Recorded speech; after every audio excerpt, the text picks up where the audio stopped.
And so walk me through the pitch itself. Did it go to plan? Did you have it all? Obviously, you will have went over it in your head so many times, so it's all rehearsed, but was there any hiccups or anything like that?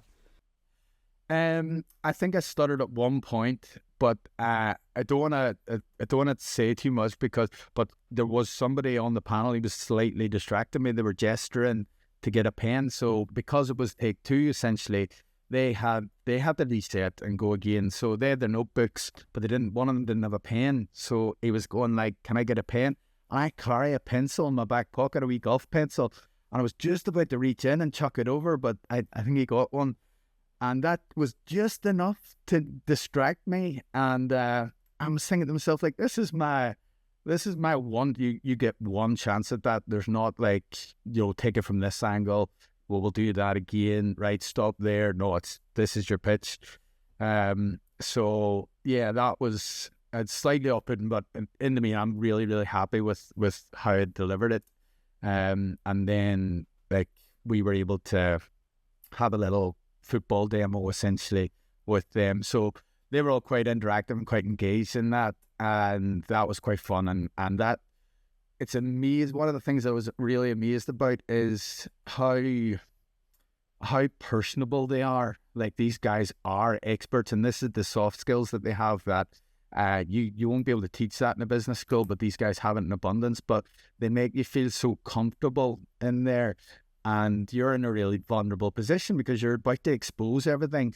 I don't really like talking about the finances of my business at all.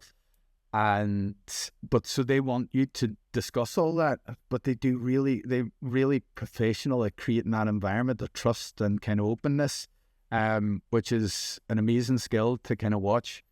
But yeah, overall, I was pretty happy with it. Yeah. Right. And were there any curveball questions? Obviously, I don't know if you can say too much. This will be released after the episode if anyone's listening or watching. So when this comes out, you will be able to watch it as soon as you finish listening or watching to this podcast, of course. Yeah. There's a few questions that you're kind of, I haven't thought about that at all.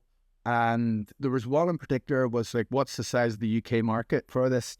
And I plucked a figure out the sky that immediately shrunk down the business opportunity, and I should have sold a bigger dream at that point, or I should have just put my hands up and said, look, I'm not actually sure, but are they then they're going to put you through the washing going, well, you don't know the size of your market, like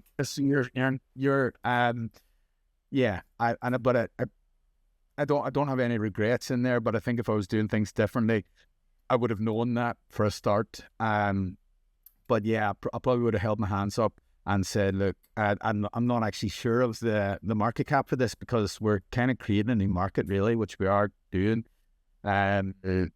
So yeah, that was a real curveball. There was a couple of other questions that just unearthed brilliant business opportunities for us.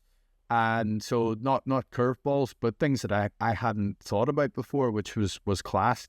And that was part of the kind of lure of me going in there, to have those eyeballs on the business to say, look, think about this angle, or, have you considered this? And they were brilliant at that, really good. Did you go in with a dragon in mind, or were you just presenting to everyone almost? Unofficially, yes. Officially, no.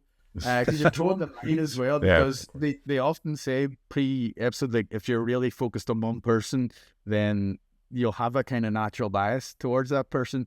But any of them would have been great for us. Being honest, the guest dragon that I had was Tiny Temper. Like, Gary Neville's a guest dragon on this series.